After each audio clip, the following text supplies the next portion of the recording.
I said that right, though. Hi, everyone. I'm dropping things already. Here we go. Okay. Welcome back to Kimberly Rigueur, RMT. Here we are with my sister in my beautiful clinic space. Okay, so again, she has a shoulder injury. She chronically sleeps on this shoulder. So it's been causing her issue for some time. I treat this probably every 2 weeks. I've told her to stop sleeping on it. She doesn't. Anyways, so here we are again with the shoulder. So today we're going to cover very specific areas of the anterior and posterior shoulder, and we're not going to veer off of that. So typically I like doing a whole body treatment, but today we're going to look at the shoulders as just a compartment, okay? So when we look at the shoulder specifically, okay, we look at range of motion. Okay, you see, she can't get all the way up there. Her elbow wants to kick in right away. So she's short on the side body. I mean, when we look at this side is pretty much the same, but she could probably get a little extra out of this one, okay? So, but as you can see, the side body is very, very tight on both sides. So this side, when I pull her arms, I feel clicking. So in all my videos, I'm going to really stress the art of palpation. If you don't know how to palpate properly, you won't be able to do anything I do. Okay, that's just a fact. So some palpation skills, if you want to brush up on them, would be to get a phone book. I don't know where you're going to find one of those these days, but you could use a book too, I guess. And then just find thin pages and put a dime in there. 40, 50, 60, 70, 80 pages down, and see if you can feel that dime. Another good thing to do is stick your hands in milk, warm milk, okay? This will actually sensitize your fingers more. Okay, so there's a couple of strategies if your palpation isn't where you want it to be and you're trying to figure this out for the life of you. Okay, and excuse my brushled hair here, but I just tied it back for the sake of not having it in the camera. Okay, so we want to look at subscap. So subscap here. So what causes rotator cuff dysfunction? Teres minor, major, okay? You'll have the delts. A lot of people, when they have rotator cuff dysfunction, they complain about pain coming down the arm into here and burning sensations, all sorts of stuff, depending on how long the shoulder's been in dysfunction. So if you want to get the shoulder out of dysfunction, and her shoulder has good range of motion for the most part, right? I've been working on her for a while. So when it gets sore, it doesn't get really bad, which is nice, okay? So the key to all of my techniques, and I'm just going to show you guys something here, okay? This is a map of the body. Now, this says it's a shiatsu meridian chart. But for anyone that I'm teaching or helping learn what I know for body work, is that this is a map of flow. It is the flow of fascia or the interstitial blood, whatever fluid, lymph fluid, whatever you want to call it, okay? This is the flow of what it is. And if that's all you remember, okay, that's okay. All right, I don't use, well, I'm going to lie here. I was going to say I don't use my anatomy, but I most certainly do use my anatomy because I know it so well that it's second nature to me now. Okay, this is what I use for anatomy now. This is my anatomy chart. And I look at this and I follow these lines. Anytime there's a line here that gets stuck or is not able to flow to the next, that's when you get dysfunction or limited blood flow. And in Chinese medicine, blood flow is everything. And even in Western medicine, we understand specifically that blood flow is what transports nutrients, oxygen. It gets rid of waste in the cell. Or not just in the cell, but everywhere. Okay. So like these are important things to remember when you're working on someone. Okay. So remember massage class or in massage school where we learned about the flow being so important. I'm going to reiterate that and say flow is the most important thing that you're working for. Okay, muscle striation is the next one, but flow is first.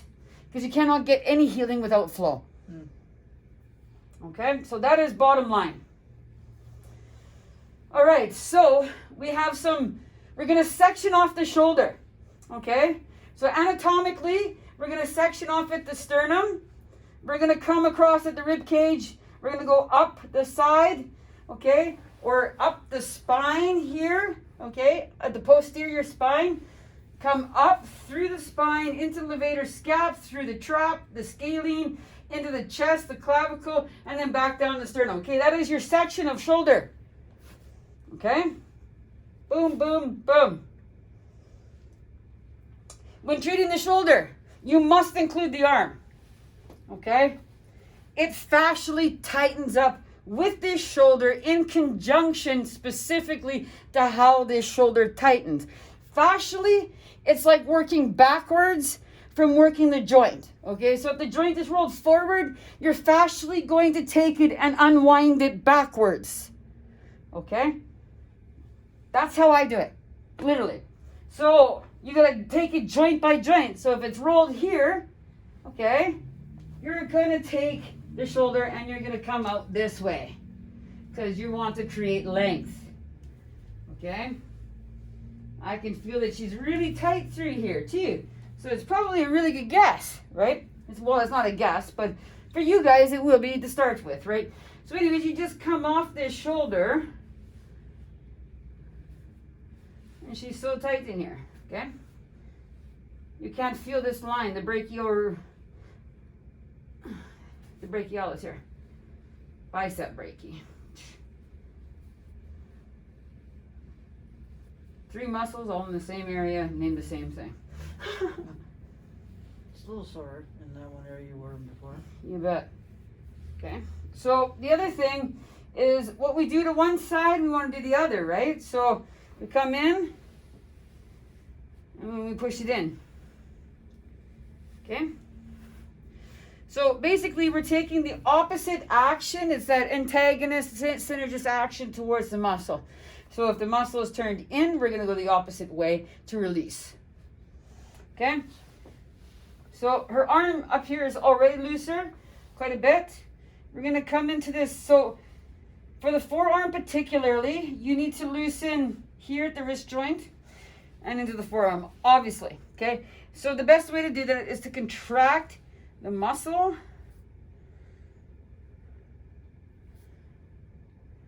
So I'm turning the finger into my hand, okay? And then this time, I'm gonna go away.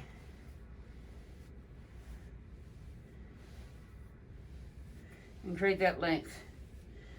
Because you're on a bone here, so you want to create a little bit of a twist because otherwise it's not gonna come off the bone.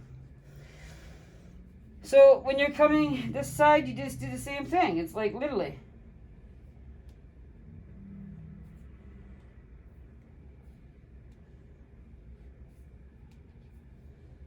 I just felt something like go in. Yeah, it's already releasing. See? Yeah. Okay, so now we're going to come again for this one. And so I'm following the radial bone here. The other side, I was following the ulna. The forearm is broken into compartments again. So 1 to 1, 2 to 2, 3 to 3, and 4 to 4. Okay? So literally, you're following the bone line. Literally. Okay?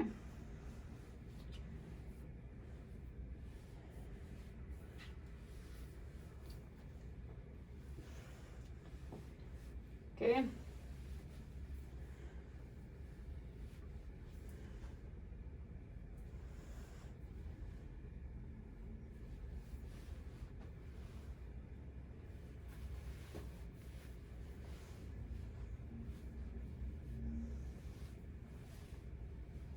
I'm already there moving better. Huh.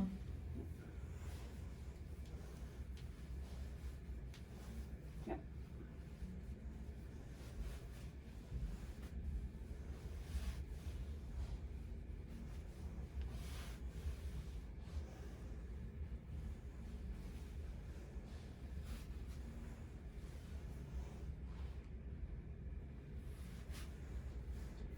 She's really stuck here in the pec. Yeah, I would have said something. That definitely. So I'm gonna come in for a pec release. I'm not pushing. I'm not like throwing my fingers in there. I've got enough pressure, okay, where the arm is stable and the muscle tissue I'm trying to release is stable. Okay.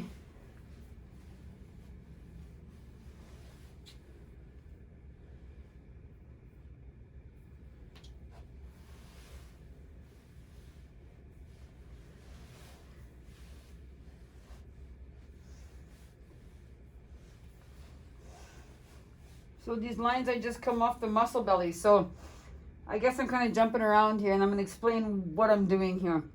So as I come to the muscle belly, this is why I know my anatomy so well. So bicep brachii, you're going to break up the bicep brachii and you're going to look at it and figure out where it ends and where it starts. Okay, so wherever it ends and starts is your starting and end points. Specifically on the sides, okay, here, and again here, right, as I showed you before, they were really tight. These are all very specific to energy lines or this flow of fascia that we talked about. Okay, so a lot of energy lines just mean nervous tissue or areas of blood flow that need or that have nervous tissue. Okay, so specifically, this area has your brachial plexus. Okay, it has it has an artery and a nerve, 5 nerves that run down this arm and on the other side as well. So that's why when a lot of people say they get carpal tunnel or they end up with numb, tingling hands and stuff, it's always an impingement somewhere in here.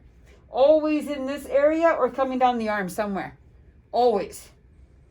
Makes sense, yeah.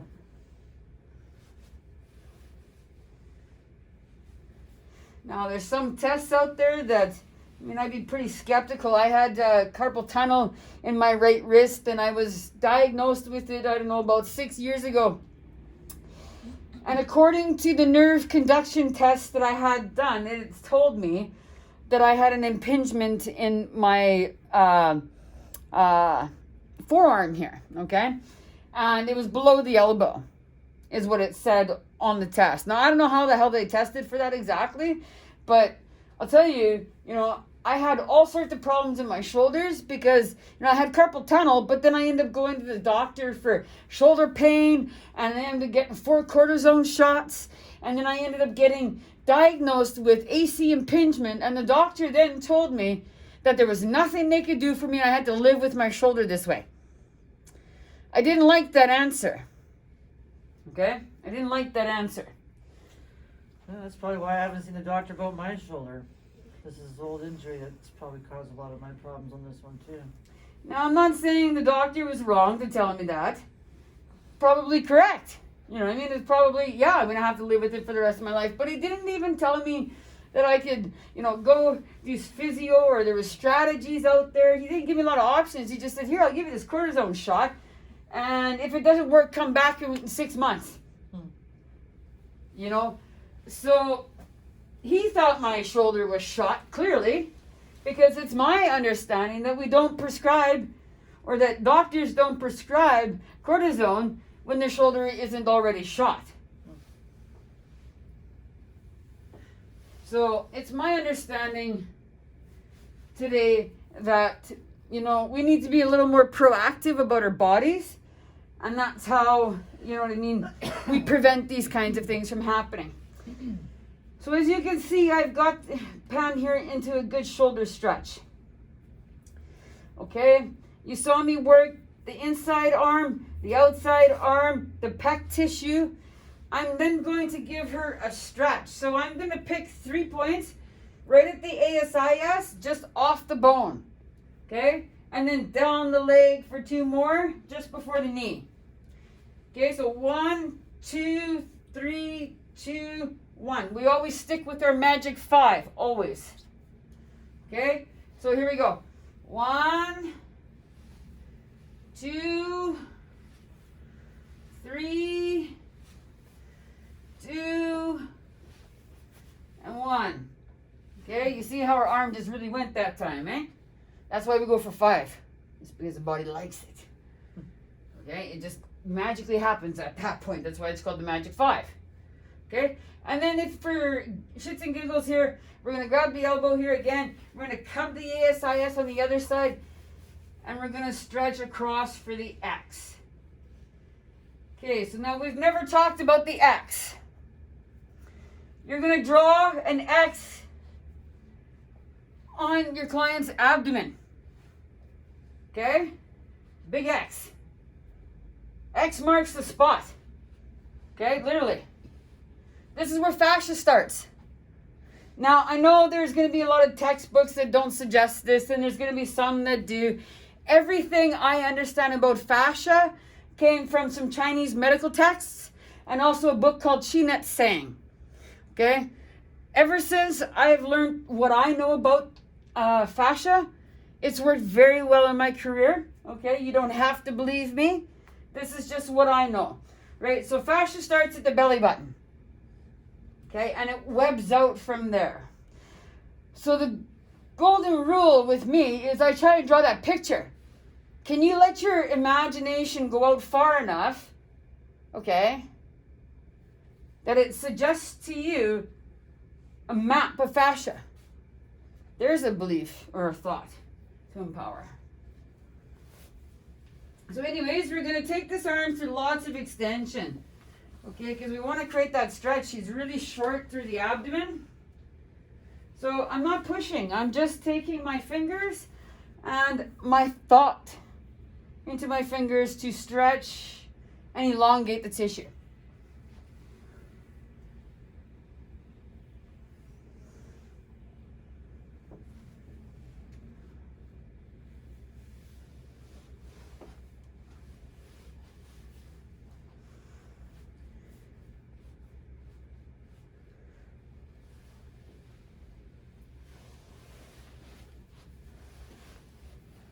I just felt your shoulder move. Yeah, so did I. Yep. So I'd be certain that her shoulder is now in a better position than it was. It feels like it's straight down. So the other thing I want to just draw attention to is the way she's sitting now, okay? Like her chest is sitting differently on this side than it is over here. I feel a difference. Okay, so like I want to draw attention to this because before it wasn't sitting like this. And what I did this. Okay?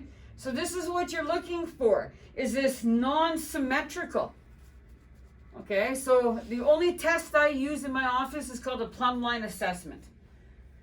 That test will tell you everything you need to know as long as you understand, some basic anatomy and a functional scoliosis diagnosis.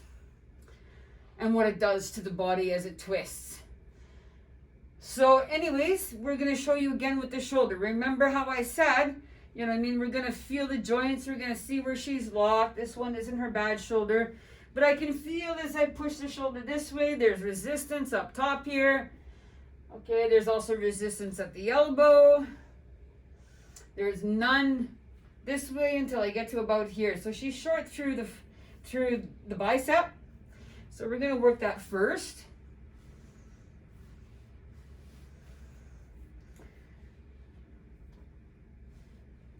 Lots of cracking in the wrist. Wow.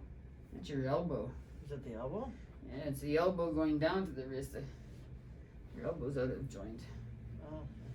Well, and that's okay too, because as you work out the fascial tissue, it'll actually let the joint slide back into place if it's out. Naturally.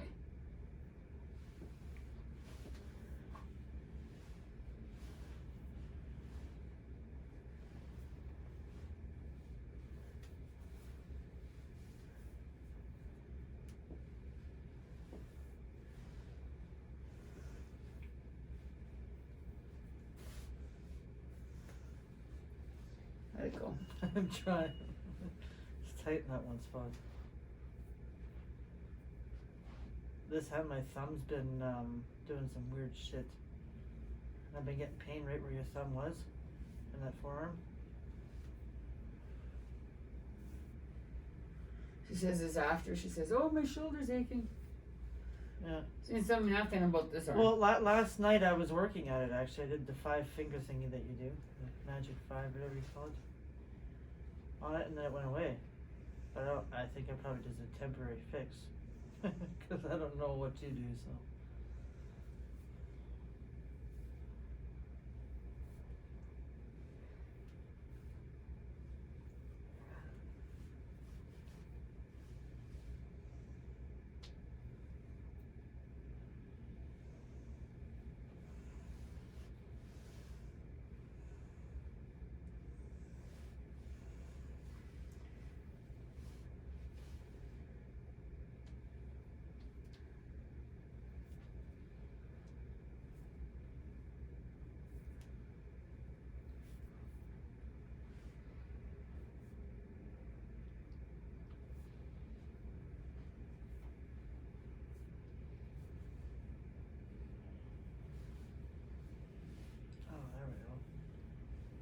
Something in the elbow there. Stop clicking.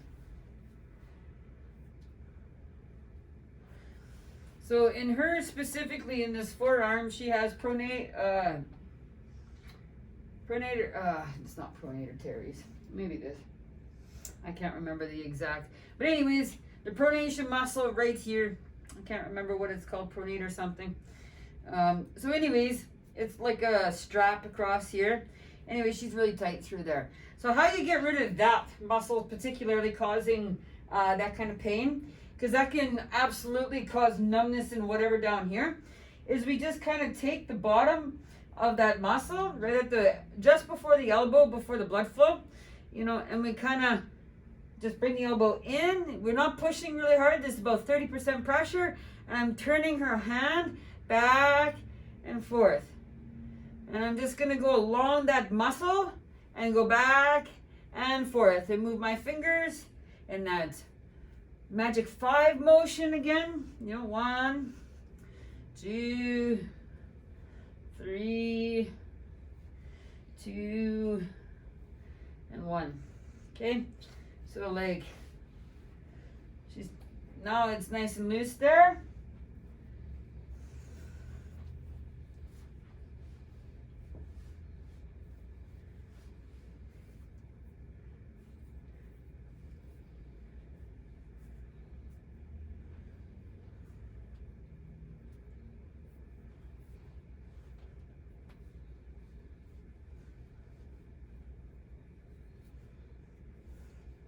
I just like to loosen up the wrist that way. That's what that was. I'm going to come up here for this muscle here, the pack. Oh. Okay, again, I'm not putting a lot of pressure in. I'm just kind of stabilizing the area that I want to release. I'm coming in for the pec minor. That one might take you a couple minutes to get in there because, I mean, the person might be too tight. We're going to do subscap release here. So, let me bring this camera on this side. This is the shoulder with the clavicle injury. Yeah. Yeah, so as Pam was just stating, she has an old clavicle injury on this side. So another thing that's really good to point out at this time is 9 times out of 10 in my treatment space, I have seen people will come in and they'll say, oh, my shoulder hurts. And I will start feeling around and looking around in their bodies, and I'll find that one shoulder is worse than the other, but it's not the one that they're complaining about. And this is what this is caused from. So Pam just indicated that she has an old clavicle injury on this side. Okay, this arm has been an issue for her for some time. She's had tightness in this thumb. She's even had surgery to remove a ganglionic cyst. Okay, and that's, that's fascial tissue that's gone, beyond. They say that it's idiopathic, but whatever, when you have fascia that balls up like that, it's usually because it's not happy. Okay, this is the case for any trigger point in the body. Okay, so anyways, with the arm particularly, when you have an old clavicle injury, it can cause other things to go wrong. So for Pam, we're just going to get this out of the clavicle. So I'm coming onto her fascia and I'm pulling the skin and I'm pulling, so I'm pulling it down in that way and I'm pulling her arm this way. Okay? So very important to stabilize the fascia. Okay, and then 1, 2, 3, 2, and 1. Okay, come out to the deltoid at the acromion here. We're going to go around the joint again. 1, 2, 3, 2, and 1. So, 1, 2, 3, 2, and 1. So now we're going to come out for this here. And you see it's really pulling through here. So My shoulder blades are always an issue for some reason. So the goal here, honestly, is not to torture your client. Do not torture your client. Okay? So push in until you hit the tissue depth. Bring the arm up so now you're not pushing into them, but rather their muscle is pushing into you. Okay? You're gonna tell your client to push against you. So I want you to push the shoulder up into me, into my fingers. And relax. And do it again. Push up. Come on. And relax. Okay? Push up.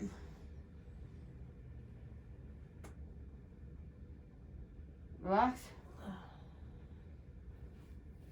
Push up. And relax. Oh, my neck cracked on that one. Yeah. Okay? So anyways, you're not doing the work then, they are, and they don't even notice how much pain they're in. Seems like a win-win situation to me. You're not putting them through pain and you're not in pain hurting your fingers. To me, it's a win-win situation, okay? So, you want to see that again? Okay, we're going to take our fingers. We're just going to bring the elbow down. Okay, take your fingers. Push in until you get to your tissue depth or find the spot that you want to release. Okay, bring the arm up. Instruct your client to push against you. And down. You're going to move up and into the, see, you can tell where they get a little bit of soreness because right away you can tell, okay? So push up and against me, okay? Yeah, They're not going to put themselves into more pain than they can handle. And down. No, definitely. That's burning in there. Okay, so now I'm going to come up a little bit further and we're going to bring the arm up and she's going to push against. Ah, that's enough. Okay, there we go. That's done very tight. Anyways, that's a nice arm. See? Now remember how I did that before? It came off to the side here because it didn't have that extension? It's moving way different, definitely. Okay, so that's how effective this is and how quick it happens. Okay? So now we take the arm into a stretch because you want to keep that length. Okay, like once you got the length, man, keep it. Okay, that's the idea. So we just take our stretch in 1, 2, 3, 2, and 1. Okay? So I also like to give this arm a good shake out. Okay? We're going to come back and do the subscap on the other side and the shake out. But I always like to do the unaffected side first, like it says in the textbook. I felt like that side was affected a little bit though. Okay. All right, so now we all can see perfectly here. Okay? So as you can see, your arm is nice and floppy. Okay? Anyways, we're going to take our fingers, find the tissue depth. Okay? Find wherever your fingers go, and that's it. Okay? Bring the arm up Instruct your client to push against. And relax. And push against again. Ooh, it's so hard on the shoulder. Push up against. And down. Okay, so now we're going to come back to the bottom again. Push against. And down. Push against.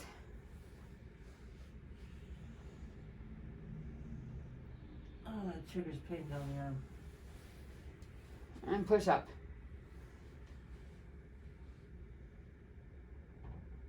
Ah, that just feels weird in the shoulder now. Anyways, again, we saw how her arm was before. Yeah. Okay, she could not do that. Relaxed. She could not do that. So that's how effective, again, this works right away.